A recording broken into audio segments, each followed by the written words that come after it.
Hi students, welcome back. This is Elimu Kiganjani. Tunaendelea na maswali ya mwaka jana Necta 2023 na hili ni swali namba 6. Sasa kwenye swali hili tumeambiwa kwamba Anna walks 24 kilometers every day. Compute in meter the distance she walks in 2 days. Kwa tunajua kwamba one day Anna ana walk 24 kilometers. Kwa maana kwamba in 2 days Anna ata walk actually 24 times 2 kilometers ambao ni equivalent to 48 kilometers.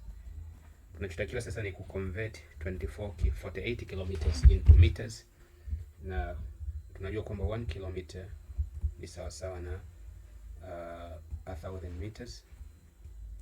Kwa 48 kilometers itakuwa ni sawa na kuchukua 48 times 1000 meters, na eventually tutapata ni 48,000 meters.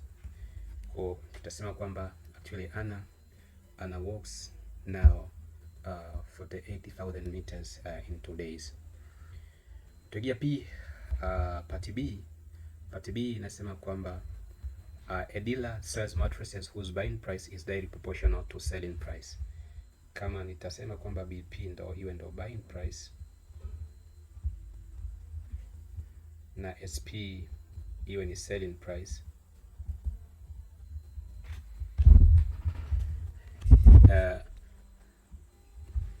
maana ya detail hizi ambazo tumepewa hapa ni kwamba the buying price is directly proportional to selling price. Tukitoa proportionality sign tutasema kwamba buying price ni sawa sana kuchukua constant multiply by selling price. Lakini tumepewa kwamba the buying price ilikuwa ni 20,000 shilling, wakati tumepewa selling price ilikuwa ni 20,000 shilling na buying price ilikuwa ni 18,000 shilling. Kwa hiyo when buying price equals to 18,000 Tanzanian shilling, wakati selling price equals to 20,000 shilling, tunataka tutafute equation that relate buying price and the selling price. Kwa equation yetu ni hii hapa, lakini tutatafuta constant. Sasa tutasema kwamba 18,000 ni sawa sana kuchukua constant times 20,000, na kwa hapa value ya k itakuwa ni 18,000 divided by 20,000. Tukigawanya hapo tutapata value ya k. Value ya k ni sawa sana kuchukua ni 18/20. Ukisimplify further itakuwa ni 9/10. Kwa equation ambayo ina relate hizi quantities mbili, ni hizi kwamba tutasema kwamba buying price ni sawa sana kuchukua 9/10 multiply by selling price, na hii ndio solution ya part 1. Naam, tunaendelea sasa. Part 2 ya swali hili tunatakiwa to find the new selling price when the buying price is increased by 15%. Tukirudi kwenye sehemu ya kwanza, tumeambiwa buying price ilikuwa ni 18,000.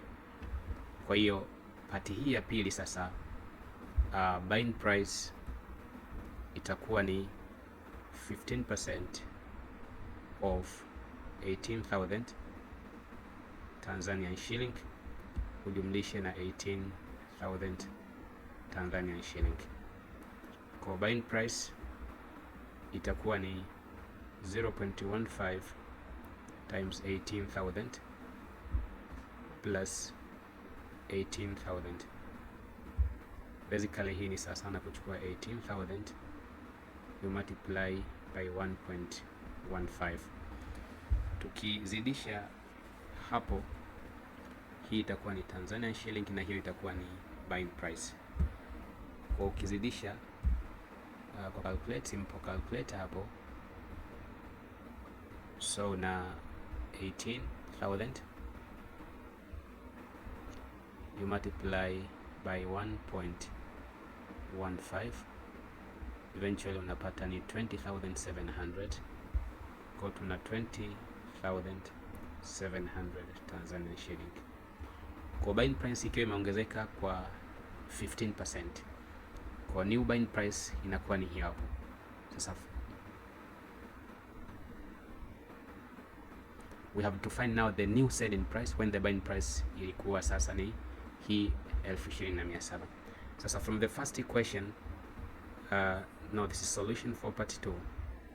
So you can see from part 1, kutoka part 1 tushapewa kwamba buying price sasa na kuchukua 9/10 multiply by selling price. So buying price tushapewa ni 20,700. Sasa na 910 multiply by selling price. We are looking for selling price, ambapo ukimanipulate actually is detail hapa utapata ni 20,700 multiply by 10 divide by 9, kwa maana kwamba ukichukua calculator hapo kwa haraka tu utachukua 20,700 utazidisha mara 10, it is just by you add 0. Baada ya hapo utagawanya hii kwa 9 na tunapata 23,000. Kwa selling price inakuwa ni 23,000, ndugu wanafunzi. So according to the question we have here, the new selling price will be how much? Tutaconclude tu kwamba therefore new selling price so far, new selling price itakuwa ni sawa sana 23,000 Tanzanian shilling. Hii ndo solution ya swali la 6 kwa ujumla wake, na ni exact format ya mtihani wa taifa kidato cha 4. Ni moja katika best revisions ambayo wanafunzi wanaweza kufuatilia ili uweze kuelewa zaidi. Unatakiwa upause video when you open this kind of questions, usolve, baadaye uje ucompare na tulivyo solve hapa. Hopefully utakuja kupata majibu ambayo yako sawa.